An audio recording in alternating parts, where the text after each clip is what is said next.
año 2021, año del Espíritu Santo y su palabra. ¿Estamos listos con la palabra de Dios? ¿Ya? ¿Estamos listos? Vamos a ir a Lucas capítulo 24. Vamos a pedir al Señor que nos ayude en esta tarde especial a algo muy, muy lindo que, como toda la palabra de Dios, una enseñanza preciosa que Dios puede traer a nuestro corazón. ¿Estamos preparados entonces? ¿Ok? Bienvenida familia, este es el Centro Internacional de Teoterapia Integral, su iglesia Senti aquí en Miami, en la Florida. Mi nombre es Manuel Pinzón y junto con mi esposa Ana Lucía y todo el equipo ministerial les damos una cordial bienvenida. A todos los que nos están ayudando en hacer posible esta transmisión, pues agradecemos la vida de Nelson Yepes, la vida de don Alejandro Barreto, pues gracias por ese respaldo en la parte técnica y por todo el equipo que está aquí en este lugar, recibiendo a las personas, tomando la temperatura, haciendo todo el control que se necesita en esta logística para poderles atender a ustedes. Y a ustedes que han llegado y nos están viendo por las redes sociales, por internet, pues bienvenidos. Un saludo muy especial, deseando que el Señor se glorifique en esta noche y nos alegra pues tenerles aquí con nosotros. Hoy vamos a ir al Evangelio de San Lucas, capítulo 24, y vamos a meditar en la palabra de Dios, porque la palabra de Dios es el único oasis que en medio de esta sequedad que el mundo ofrece, porque el mundo lo único que puede ofrecer es sequedad. La palabra de Dios es el único oasis que suple toda necesidad del espíritu, del alma, del cuerpo, toda necesidad de la familia. La palabra de Dios es el único lugar donde usted y yo podemos encontrar respuesta. Por eso en este año, ustedes ya lo saben, y vamos a seguir insistiendo durante todo el año acerca del año del Espíritu Santo y la palabra de Dios.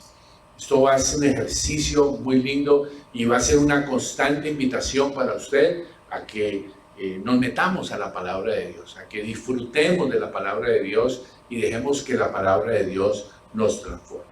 Hoy vamos a reflexionar sobre un pasaje que nos va a ayudar a descubrir el efecto de la palabra de Dios en su vida y en mi vida.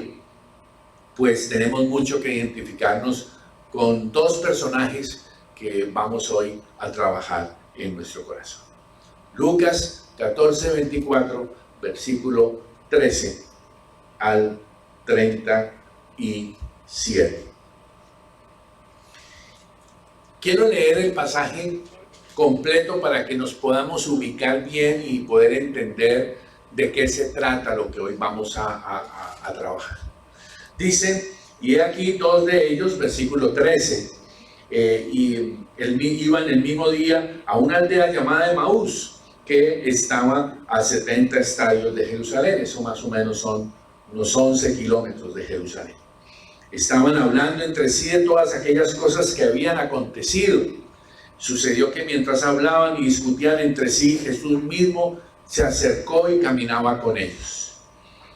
Mas los ojos de ellos estaban velados para que no le conociesen. Y les dijo, ¿qué pláticas son estas que tenéis entre vosotros mientras camináis? ¿Y por qué estáis tristes? Respondiendo uno de ellos, que se llamaba Cleofas, le dijo, ¿eres tú el único forastero en Jerusalén que no ha sabido de las cosas que en ella han acontecido en estos días? Entonces él les dijo, ¿qué cosas? Y ellos le dijeron, de Jesús Nazareno, que fue varón profeta, poderoso en obra y en palabras delante de Dios y de todo el pueblo. Y cómo le entregaron los principales sacerdotes y nuestros gobernantes a sentencia de muerte y le crucificaron. Pero nosotros esperábamos que él era el que había de redimir a Israel. Y ahora, además de todo esto, hoy es ya el tercer día que esto ha acontecido. Aunque también nos han asombrado unas mujeres que entre nosotros las que han antes del día fueron al sepulcro, y como no hallaron su cuerpo, vinieron diciendo que también había visto visión de ángeles quienes dijeron que él vive.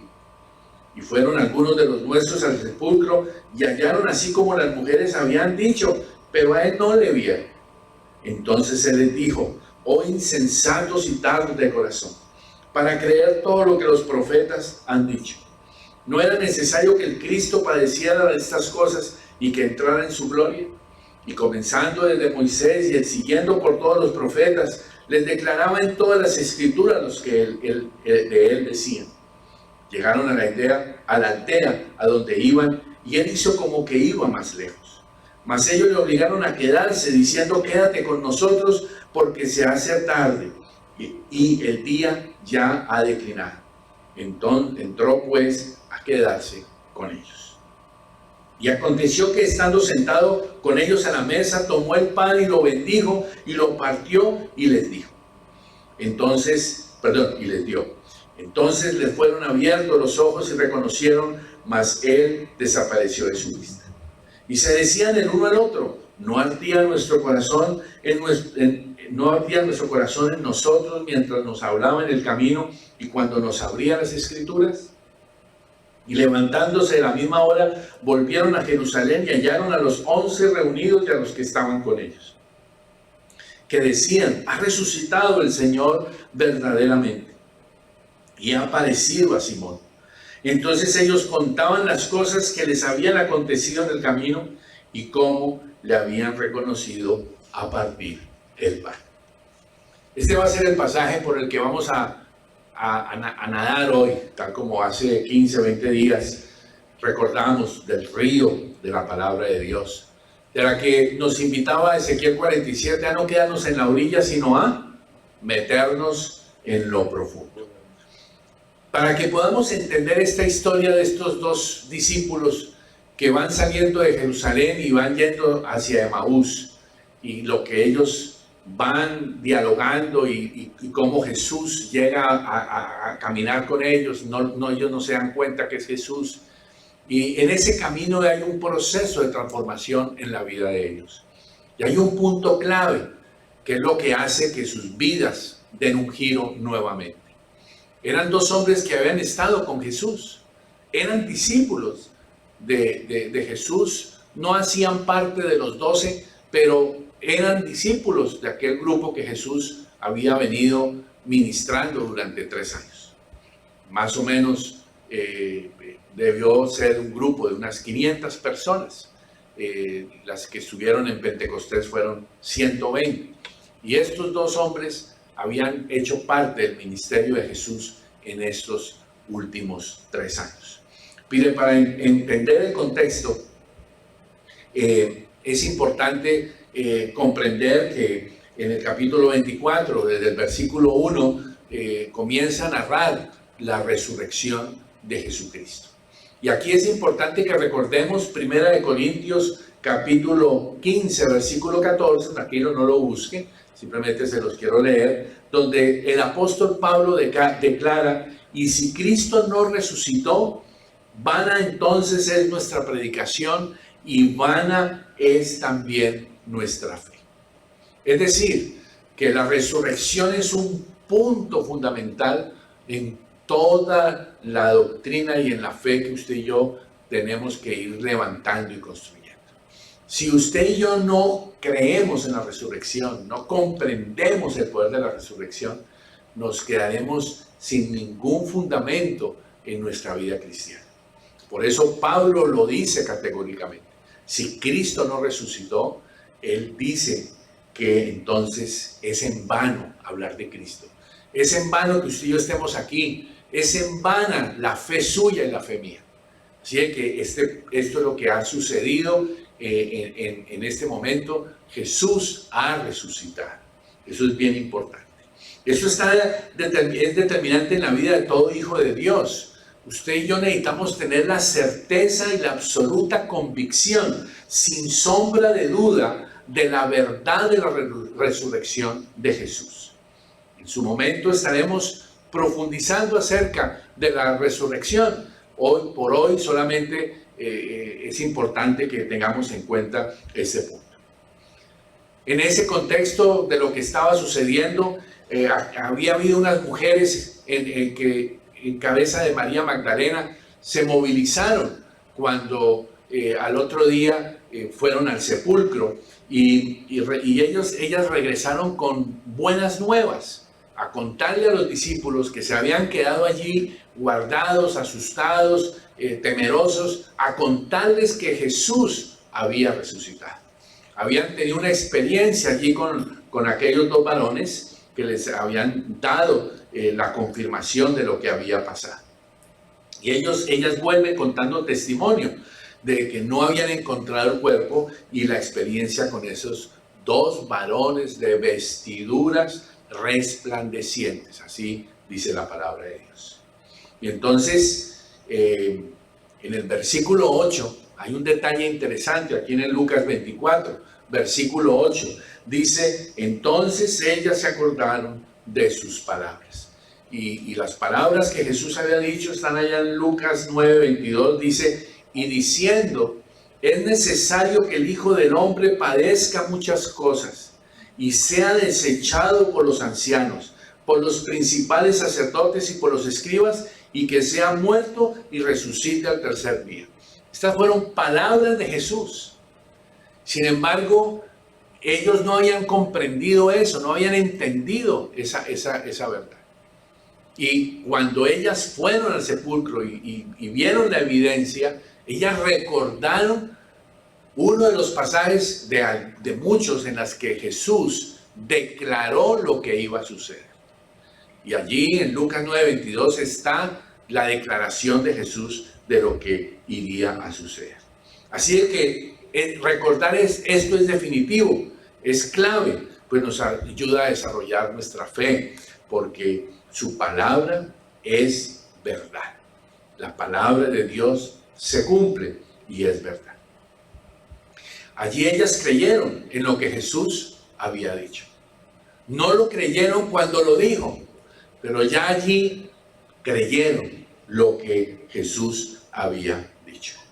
Y entonces ellas, al comprender y al creer, entonces ellas reaccionan y se ponen en movimiento. En ellas se genera acción y salen a donde los discípulos a contarles el testimonio de lo que ellas habían visto. Vamos al versículo 11. Estamos viendo el contexto de lo que estaba sucediendo antes de que estos dos hombres estuvieran caminando de Emaús. En el versículo 11, cuando las mujeres llegaron a contarles a ellos qué dice la palabra de Dios sucedió, dice que a ellos les parecía ¿qué? Locura. O sea, las tomaron por locas, las tomaron por estar mal de la cabeza, no les creyeron. Dice, y no les creían. Ellas fueron y los discípulos no les creyeron en el versículo 11. Pero en el versículo 12 hay algo tremendo para que usted se dé cuenta de que cuando usted y yo damos testimonio, no todo el mundo reacciona, pero algunos sí reaccionan. Por eso nosotros tenemos que tirar la palabra de Dios. Y los discípulos no reaccionaron, pero hubo dos que sí reaccionaron. Uno de esos, ¿quién fue? Fue Pedro, que reacciona y él sale corriendo hacia el sepulcro. Él está interesado en eso que estas mujeres han dicho, revoluciona a Pedro y revoluciona a otro discípulo. Ellos salen corriendo y dice que cuando ellos llegaron allí, cuando él llegó, miró y vio los lienzos solos y se fue a casa maravillándose de lo que había sucedido. ¿Ok? Así que este es el contexto de lo que ha pasado, digamos, los momentos antes de lo que ahora quiero invitarles a que veamos. Estos dos discípulos, versículo 13, nos empiezan a mostrar que uno de ellos, ya con llamado Cleofas, ellos iban rumbo, saliendo de Jerusalén hacia una localidad que se llamaba Emaús. Y por eso pues se llamaba el camino a Emaús, más o menos un lugar que está a unos 11 kilómetros de Jerusalén. ¿Qué era lo que estaba pasando con estos dos hombres? Ellos están enfrentando una situación difícil y están emprendiendo un camino. Ahora, quiero animarles a que antes de empezar, Flaco, regáleme la siguiente. Quiero, para que podamos entender todo este pasaje desde el versículo 13 hasta el versículo 35. ¿Sí alcanzan a ver ahí la gráfica? Sí. Este pasaje, hay 5 partes que lo vamos a revisar. Lo primero es la conversación de los 2 discípulos, que están en los versículos 14 al 16. La conversación que ellos van teniendo.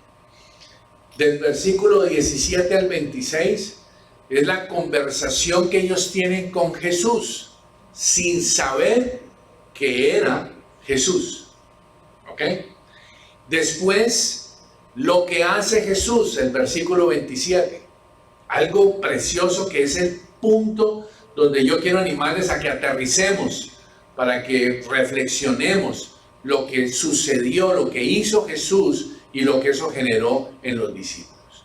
Del 28 al 32 comparten una comida, un tiempo de comunión particular. Y por último, esos 2 discípulos que habían comenzado allá en el versículo 13 de una manera, están en un rumbo diferente. Algo ha pasado en sus vidas, algo se ha transformado. Y lo que yo quiero animarles a que, inspirados por el Espíritu Santo y guiados por su Espíritu, nos podamos identificar con estos 2 hombres y podamos dejar que el Señor haga lo que hizo con ellos, y que usted lo permita y usted pueda probar lo que sucede cuando le creemos al Señor. Así que estamos ubicados en el pasaje, ya tenemos más o menos una visión general. Entonces vamos a empezar con el primer punto, la conversación de los discípulos. El hecho de estar abandonando a Jerusalén, eso daba simbolizaba y mostraba una realidad. ¿Qué era lo que estaban haciendo ellos? Ellos habían estado 3 años con Jesús, y al ver todo lo que había sucedido y al no haber entendido lo que había sucedido, estos discípulos deciden abandonar. Yo quiero animarle a que usted y yo seamos sinceros y seamos honestos para reconocer cuántas veces hemos querido abandonar las cosas de Dios, cuántas veces hemos querido abandonar al Señor, a su obra, abandonar la iglesia donde Dios nos ha puesto. Momentos difíciles, cosas que no entendemos, y nuestra decisión entonces es salir corriendo. Nuestra decisión es huir, salir abandonando a los compañeros, huyendo. Han perdido el rumbo, han perdido la visión, van en una dirección equivocada. Y yo quiero animarle a que usted reflexione en esta noche hasta qué punto usted puede estar como ellos, caminando con Jesús, y usted no se da cuenta de esa realidad, usted no experimenta esa presencia, y usted está caminando en rumbo equivocado, aunque sea hijo de Dios y aunque haga parte de la iglesia. Estos 2 hombres hacían parte del ministerio de Jesús. Sin embargo, ellos estaban caminando en una dirección equivocada. Dice el versículo 15, ¿qué estaban haciendo estos 2 hombres? Estos 2 hombres estaban discutiendo, dice así, ¿entre quiénes? ¿Qué dice ahí la palabra de Dios? Estaban discutiendo ¿entre quiénes? Estaban discutiendo entre sí.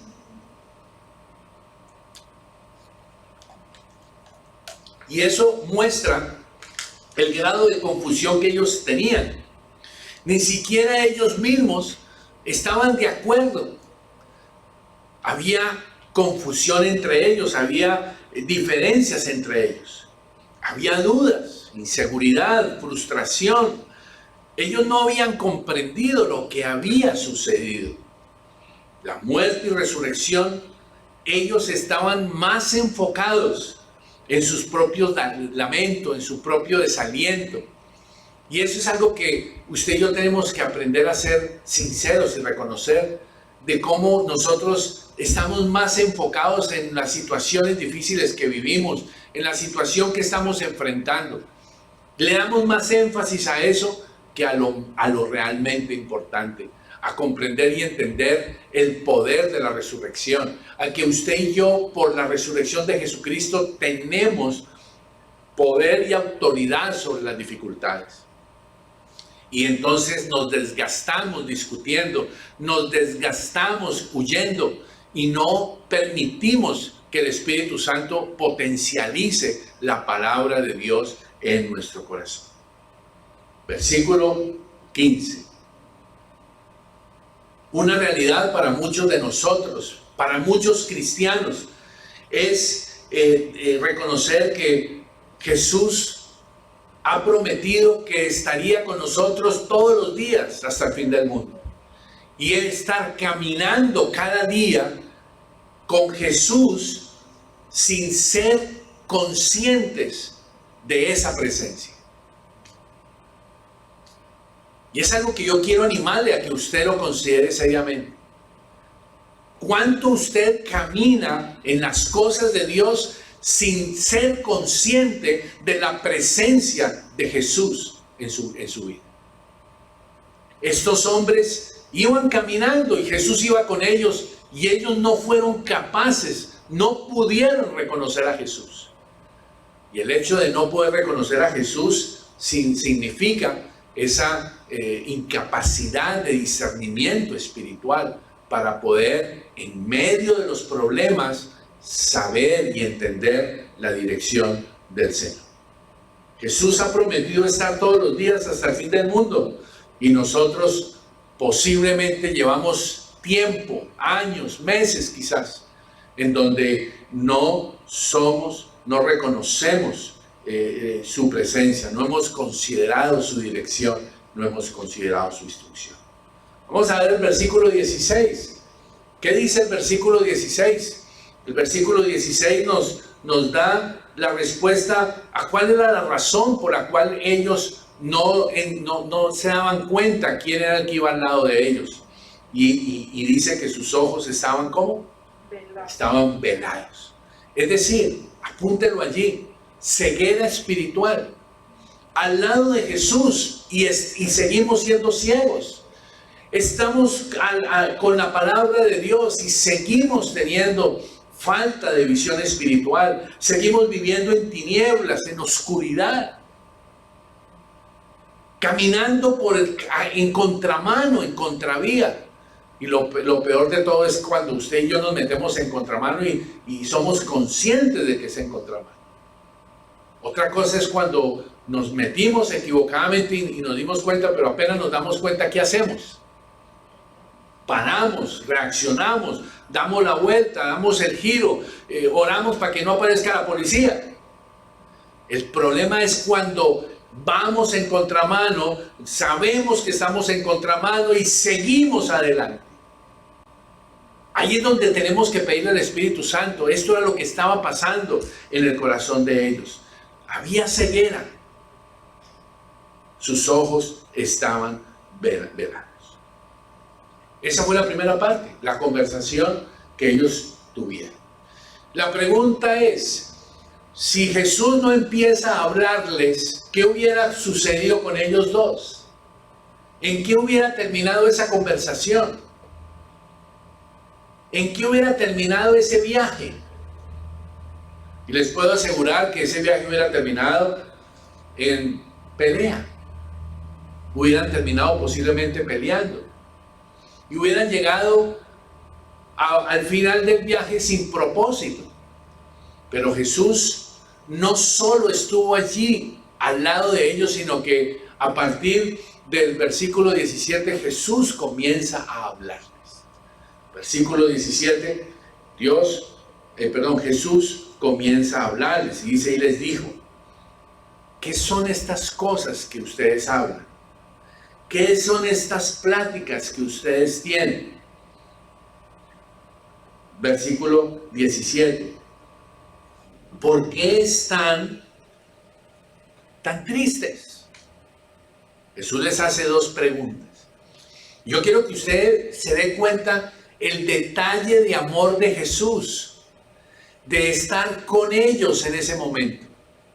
Jesús acababa de resucitar. Y en un determinado momento, de pronto, si usted quiere verlo humanamente, la gran preocupación de Jesús eran ¿quiénes? Sus 12. Y de pronto el Señor estaba preocupado por ellos. Sin embargo, estos dos, Cleofas y este otro hombre, no eran de los 12, pero eran parte de los que habían estado con él. Y Jesús se toma el tiempo para estar con ellos, para ayudarles.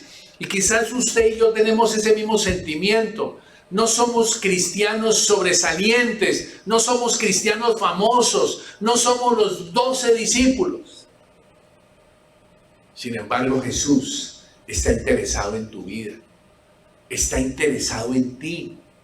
Jesús se tomó el tiempo para ir a estar junto a ellos. Se tomó el tiempo para oírlos. Se tomó el tiempo para hablarles, para ministrarles. Y les respetó el momento en que tenían que tomar su propia decisión. Más adelante vemos que en un momento Jesús, ¿qué hizo con ellos? Desapareció. Porque ya era necesario que cada uno tomara su decisión. Usted y yo tenemos que tomar decisiones cada día. Y Jesús ministra su corazón a través de la palabra de Dios y desaparece. Desaparece en el sentido de que ya usted y yo somos los que tenemos que tomar la decisión. No es que desaparezca su presencia, desaparezca de nosotros. Así que miren lo tremendo. Versículo 18. Ellos, fíjense que Jesús les hace dos preguntas. Esas dos preguntas muestran una realidad en ellos. ¿Qué es lo que discuten? ¿Y por qué están tristes? Son las dos preguntas que Jesús hace. Y sin embargo, miren en el versículo 18 cómo Cleofás, como usted y como yo, responde con otra pregunta. Eso es muy típico de las personas que nos gusta manipular, que nos gusta darle vueltas a las cosas. Cuando alguien lo confronta a uno con una pregunta, entonces la respuesta es: ¿y entonces usted por qué tal otra? ¿Lo ha vivido o no lo ha vivido? Todos hemos hecho ese cursito y algunos son muy expertos en eso, en darle vuelta a la situación, en querer mostrar la situación de otra forma y muestra otra situación. Aquí Jesús los está confrontando. ¿Ustedes por qué están discutiendo? ¿Ustedes respecto de qué están discutiendo? Y miren que están tristes. El Señor les está queriendo ver esa necesidad. Y muchos de nosotros en medio de la iglesia, en medio de la vida cristiana, usted lleva años aquí en el CENTI, yo llevo años aquí en el CENTI y posiblemente llenos de tristeza, frustración, amargura, resentimiento, desánimo, tantas cosas, de muchas cosas, tanto de su vida, su familia, como de la iglesia, bueno, tantas cosas. Y el Señor le pregunta y Él responde con esa pregunta que muestra dos cosas: su inmadurez y muestra su orgullo. ¿Por qué? Porque Cleofas trata a Jesús, sin saber que era Jesús, lo trata como ¿qué? Cuando le dice ¿es usted el único forastero? Ese hecho de decirle forastero, ¿qué significaba? Es una palabra de desprecio.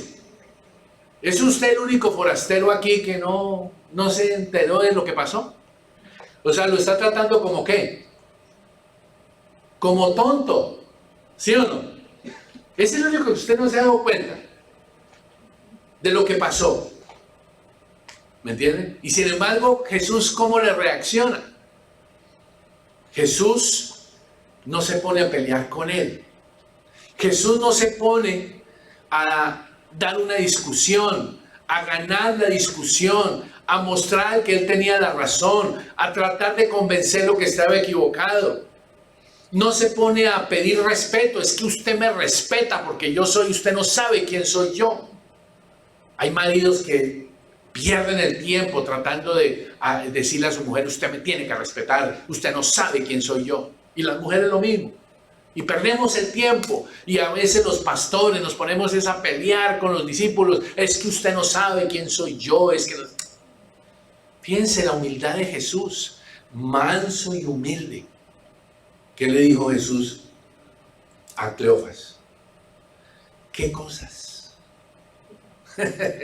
Es increíble esa sencillez de corazón de Jesús. ¿Cuánto nos cuesta a los varones oír a una esposa cuando le podemos decir, a ver, mi amor, ¿qué cosas son las que te hacen sentir mal? En vez de ponernos a pelear y a defender, ¿qué? Cuando lo único que tenemos que decir es, ¿qué cosas, mi amor, tú necesitas? ¿Qué cosas te incomoda el matrimonio? Y lo mismo para las mujeres, poder que ellas puedan manifestar lo mismo. ¿Qué cosas son las que necesitamos para poder ver la gloria de Dios? Y Jesús, de una manera hermosa, muestra esa humildad, no reacciona a esas palabras. Y entonces, versículo 19 al 20 responden con claridad lo que había sucedido. Fíjense que ellos comienzan y dicen de memoria, desde el versículo 19 hasta el 21, todo lo que había sucedido, y hablan de Jesús. Nada de lo que ellos dijeron en esos 3 versículos era mentira. Ellos sabían y cuentan lo que pasó. Jesús Nazareno fue varón profeta, poderoso en obra, palabra y en palabra, como lo entregaron los principales sacerdotes, fue a sentencia de muerte, lo crucificaron. Pero nosotros, ahí aparece el desafortunadamente ¿qué? Pero, siempre que aparece la palabra pero, acuérdense lo que hemos hablado en otras oportunidades. Cuando yo digo pero, yo hago una declaración y meto la palabra pero, lo que estoy diciendo es que lo que acabo de decir es mentira. Entonces, cuando yo le digo a Analu, mi amor, yo te amo, pero, ese pero le estoy diciendo, no te amo. Porque hay un ¿qué? Hay un pero. ¿Okay? Yo quiero vivir contigo, pero. Yo quiero estar en la iglesia, pero. Y ahí es donde uno ratifica que no quiere estar en la iglesia. Porque si quisiera estar en la iglesia, si quisiera seguir con el matrimonio, si quisiera con lo que esté enfrentando, no pondría el pero. Jesús no puso ningún pero para subir a la cruz del Calvario. Dios Padre no ha puesto ni puso nunca un pero para entregar a Jesús en la cruz del Calvario.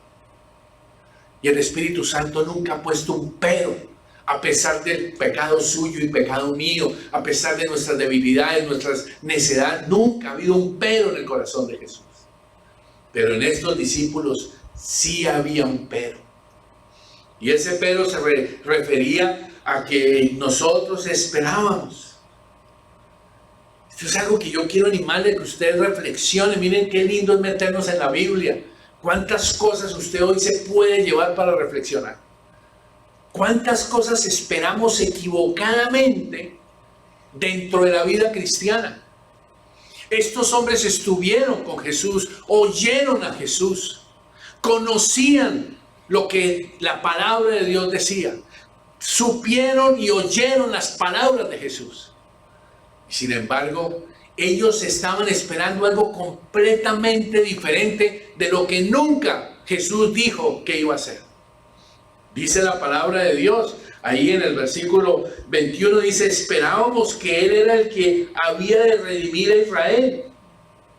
O sea, ellos están hablando de un libertador político, un libertador social, un libertador económico. Ellos pensaban en su fantasía, esperaban buenas intenciones, pero en su fantasía esperaban que Jesús lo liberara de la esclavitud del Imperio Romano. Pero no entendían que eso es parte del plan, por supuesto. Dios tenía un plan para liberar a Israel. Y ese plan sigue vigente y lo va a seguir manteniendo. Pero en este momento, en la cruz del Calvario, lo que se estaba jugando y lo que se estaba decidiendo era poder entender que Jesús había muerto para redimir espiritualmente al ser humano de la muerte y del pecado. Eso no lo entendieron estos dos discípulos. Y yo quiero animarle a que usted piense bien, porque una cosa es lo que yo espero y otra cosa es la que Dios ha definido. Y de pronto usted y yo nos estamos esperando cosas dentro de la vida cristiana que son equivocadas. Jesús nunca lo planteó. ¿Cuántos de nosotros como cristianos tenemos metida en la cabeza de que, es que yo soy cristiano y yo no tengo por qué sufrir? No, yo no tengo por qué pasar hambre. No, es que yo no me tengo por qué morir. ¿Por qué se murió mi mamá? ¿Por qué? ¿Quién dijo que eso no es parte de la vida cristiana? Y tenemos muchas concepciones equivocadas. Por ejemplo, debo pedirle a Dios que me quite los problemas. ¿Quién le enseñó a usted eso? Y hay muchos cristianos que están en función de eso. Señor, quítame los problemas. Señor, quítame los problemas. Y entonces, claro, tanto quieren quitar el problema que entonces le envían a orar al Señor. Quítame esta mujer, porque esta mujer que yo tengo, ese es el problema. O el marido. Quítame. Dios no le quita a usted nada. Al contrario, Jesús dijo, en el mundo tendréis problemas, aflicción, pero confiad, yo he vencido. ¿Qué significa? Yo he tomado victoria sobre esa dificultad. Venga, escúcheme, siga mis instrucciones y usted va a recibir poder para pasar por encima, pero no le será quitado. Recuerden al mismo Jesús cuando está allá en Getsemaní, viviendo la angustia de subir a la cruz del Calvario. Dios le quitó a Jesús esa angustia y le quitó el no subir a la cruz. No se lo quitó. Sin embargo, le envió un ángel para que lo fortaleciera. Eso sí hace el Espíritu Santo hoy. Otro planteamiento equivocado. No debo sufrir ni yo ni ninguno de mi familia. ¿Cuántos de ustedes, cristianos, que hacemos parte de la iglesia, tenemos metido en la cabeza como padres de que es que mi hijo no puede sufrir, pobrecito? Mi hija no puede sufrir, pobrecita. Y entonces le dan todo porque no puede sufrir el niño. Y están destruyendo a sus hijos. Los están destruyendo terriblemente. Porque están formando hoy hombres y mujeres con una mentalidad equivocada de la vida. Por eso cuando llegan a los 17, a los 18, a los 20 años, cuando tienen que enfrentar la vida, el mundo los destruye. Como el lobito ese que fue criado como perrito. Y ya cuando creció, pues lo tuvieron que soltar a la selva. Y ya entonces él salió a la selva y él todos los días, durante muchos años, le daban la comidita y le daban el agüita. Allí estaba, le ponían el agüita, le ponían la comidita y el lobito comía y el lobito... Pero cuando el lobito lo tiraron al bosque, él tenía que ir a cazar su almuerzo. Y apenas vio una gallina, salió corriendo. ¿Me entienden lo que le quiero decir? Y eso es lo que pasa con nuestros hijos.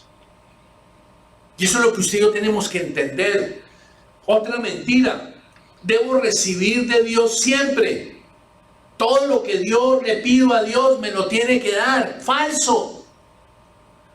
Piense por un instante qué pasaría si Dios nos diera a usted y a mí todo lo que pedimos. Eso sería un desastre. El mismo desastre que usted está haciendo, mamá, que usted está haciendo, papá, dándole a sus hijos todo lo que piden.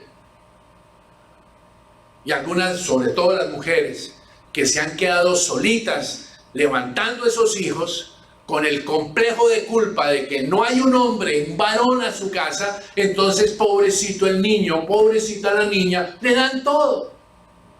Le dan todo menos la palabra de Dios, que es lo único que sí necesitan para ser capacitados. Y entonces cuando el niño, en vez de enseñarle la palabra de Dios, entonces el niño le gusta es el teléfono y estar jugando videojuegos. Y entonces dejémoslo ahí, pobrecito, porque el niño se indispone, pobrecito. Familia, abramos los ojos. Abramos los ojos. Conceptos equivocados que nos han hecho y nos han hecho mucho daño. El compromiso y la santidad son muy difíciles y no es para todos. Otro concepto errado. Es que la vida cristiana es difícil, es que yo no puedo vivir en santidad, es que eso de pedir que no, yo no puedo, yo tengo que pecar, es que yo soy débil, todos los hombres son débiles, todas las mujeres. No, señores, la santidad no es una opción, no es una imposición, pero no es una opción para aquel que quiere ver la gloria de Dios. Finalmente, algunos viven pensando la idea de que Dios los va a castigar algún día. Dios no es un Dios de castigo. Créanme que si Dios fuera un Dios de castigo, ya a usted y a mí nos hubiera puesto contra una pared, nos hubiera pasado un tren por encima. Dios no es un Dios de castigo, es un Dios de misericordia, pero no es bobo.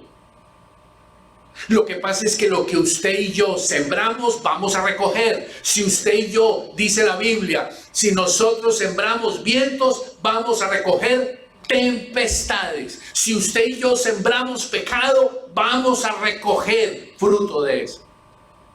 Y la invitación del Espíritu Santo es: siempre santidad y va a recoger bendición. Es la elección y es lo diferente. Así que, familia, estos discípulos no habían entendido que para rescatar al hombre de la esclavitud, del pecado y de la muerte, Jesús debía morir. Le quiero decir esto. Hoy en día, decirle a la gente que Jesús fue un siervo sufriente es un tema hoy impopular en la gente. A la gente no le gusta escuchar eso de que Jesucristo murió en la cruz por usted y por mí. No es popular ese mensaje, pero ese mensaje es lo que trae salvación y perdón de pecados a su vida. El Jesús sufriente. Ellos no veían la muerte y resurrección de Jesucristo como un asunto de fe. No conocían el poder de la resurrección. Yo quiero animarle, ya estamos redondeando. ¿Cuánto en usted es real el poder de la resurrección de Cristo Jesús? ¿O es meramente una teoría? Yo quiero animarle a que usted reflexione. Ellos escucharon el testimonio de las mujeres y no le creyeron. Y no me venga a decir que no le creyeron porque eran mujeres, aunque es posible que pudieran ser aquellos varones que rechazan a las mujeres. ¿Cómo se llaman? Misóginos. Es posible, obviamente la Biblia no dice nada de eso, pero simplemente es eso. Quizás estaban en el modo chip equivocado, cuando ellos dijeron: vimos el sepulcro vacío, pero no lo vimos a Jesús. ¿Cómo le parece? Ese chip de que yo, para creer, primero tengo que ver. Y Jesús dijo: dichosos los que sin ver son capaces de creer. Y ahí es donde está el secreto de la vida cristiana, que usted y yo podamos creer lo que la palabra de Dios dice, aunque no veamos. Y ese ha sido el patrón en toda la Biblia. ¿Qué hace Jesús? Y aquí yo quiero que aterricemos de algo precioso. Vienen dos hombres hablando en sus confusiones y llenos de tristeza. Y después aparece Jesús caminando con ellos. Les hace estas preguntas, los hace reaccionar, pero en el versículo 27 Jesús hace algo precioso. Dice: Quiero leerlo y ese es el versículo clave de esta noche para que aterricemos y oremos. Dice, y llegaron a la aldea, y comenzando desde Moisés. ¿Quién comenzó desde Moisés? Jesús. Comenzó desde el Antiguo Testamento, desde Moisés, y siguiendo por todos los profetas. ¿Qué hizo Jesús? Dice, les declaraba en todas las escrituras lo que las escrituras decían ¿de quién? De Jesús.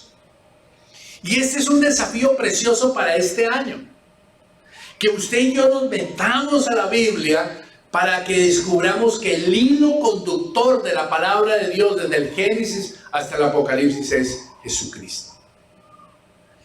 Y Jesús se toma el tiempo, yo no sé cuánto duró este viaje.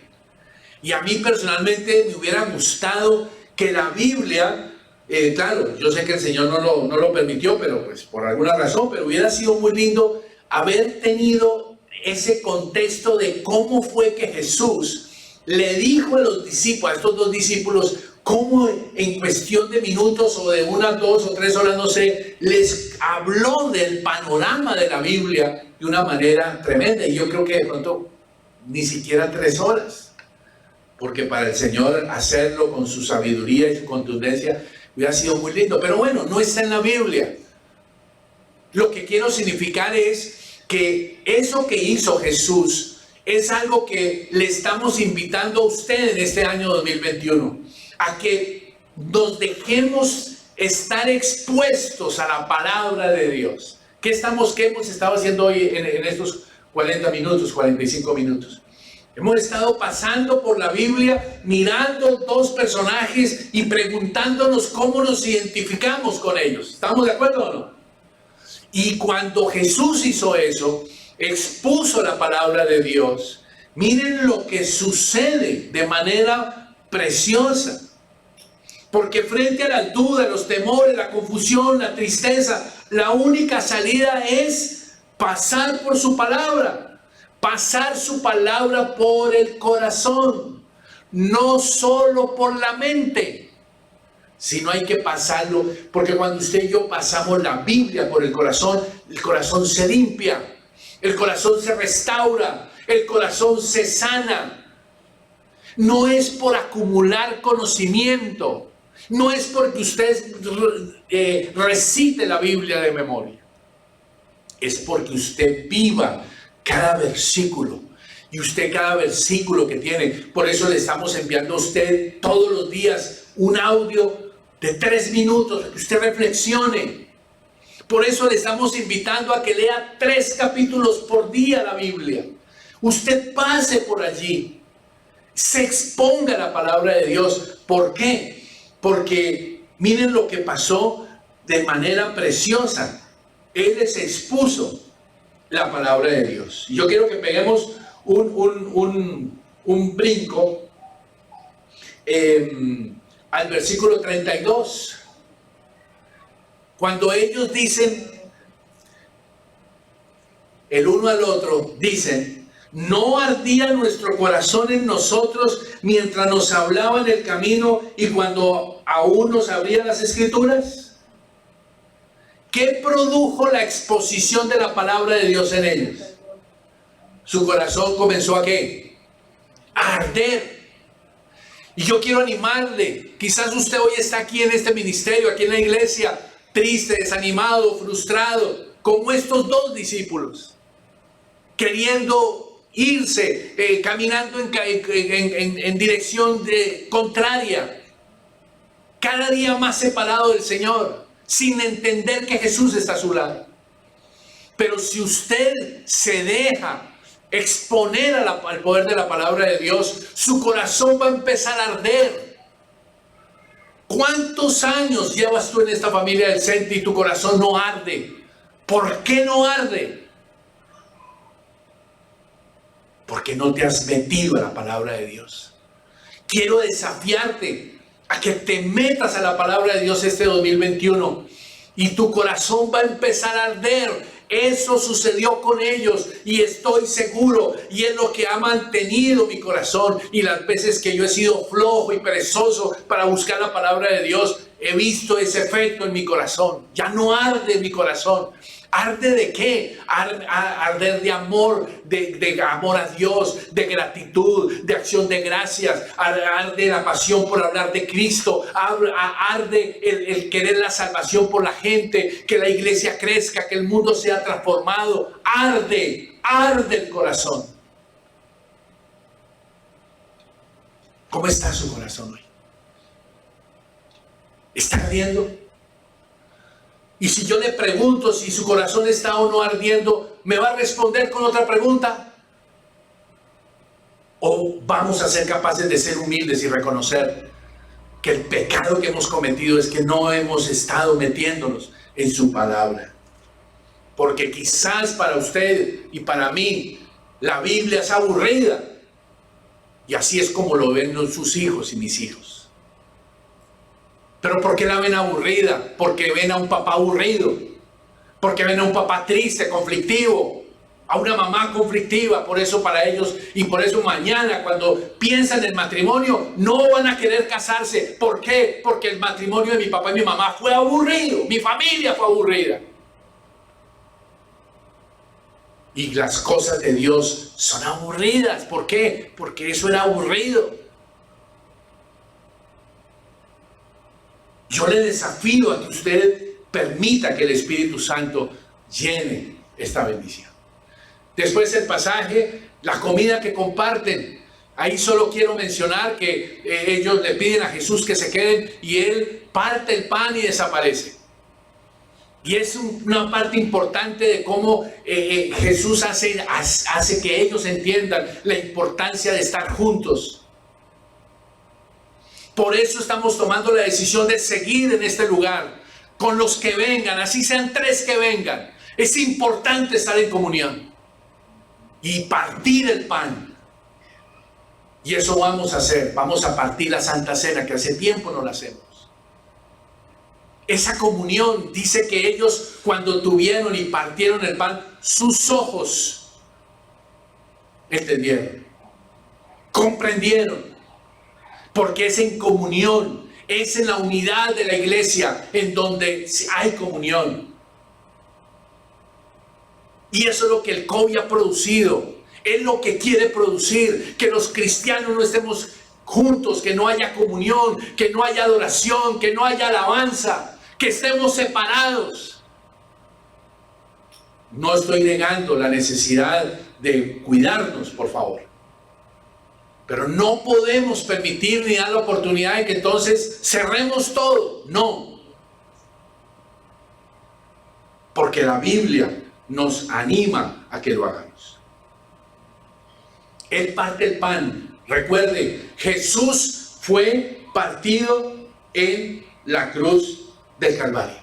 Su cuerpo literalmente fue molido en la cruz del Calvario por su pecado y por mi pecado. Y por último, familia, la reacción de los discípulos. Ellos apenas su corazón arde y tienen esa comunión, salen corriendo. Versículo 33, y levantándose, ¿cuándo? ¿Cuándo dice? En la misma hora, al instante, sin tiempo que perder. No dijeron vámonos dentro de 3 días para Jerusalén, no, dijeron inmediatamente, versículo 33, en la misma hora volvieron a Jerusalén y se fueron a buscar ¿a quiénes? A sus compañeros, su iglesia, su familia. Allá llegaron donde ellos, y cuando llegaron donde ellos, ya ellos ¿qué había sucedido? Ya por otro lado Jesús se les había aparecido, ya habían ellos comenzado a creer. Cambiaron de rumbo, le dieron un rumbo distinto a su vida cristiana. Pregunto, ¿cuántos de ustedes están dispuestos a revisar la dirección que están teniendo en la vida cristiana y a volver al Señor? ¿Cuántos estamos dispuestos a eso? A amar esta iglesia, a amar los hermanos, a estar juntos. y a que podamos ir a compartir de Jesús sin temor, sin miedo, que es una materia que está pendiente. Pero es que el compartir de Cristo no es un programa. Eso es cuando arde el corazón. Y lo único que puede hacer arder su corazón es su palabra. Así que, familia, vamos a orar. Le vamos a pedir al Espíritu Santo que nos permita comprender este pasaje precioso, al que le quiero invitar que usted durante la semana siga trabajando. Subraye, hágase preguntas, respóndase preguntas.